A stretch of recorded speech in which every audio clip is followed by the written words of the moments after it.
Hello everyone, how are you doing? This is MD Tech here for another quick tutorial. In today's tutorial, I'm going to show you how to enable a message to appear when enabling the sticky, toggle, or filter keys from your keyboard on your Windows 10 device. So this should hopefully be a pretty straightforward process here, guys. And without further ado, let's go ahead and jump right into it. So all you have to do is open up the search menu and type in settings. Best result should come back with settings. Go ahead and open that up. And now you want to go down and select the ease of access tile.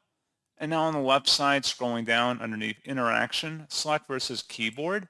And now on the right side, scroll down again, where it says make it easier to type. Show a warning message when turning on sticky keys, toggle keys, or filter keys from the keyboard.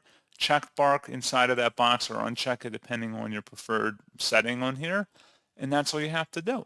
So pretty straightforward process, guys. And as always, thank you for watching. I do hope that was able to help you out, and I do look forward to catching you all in the next tutorial. Goodbye.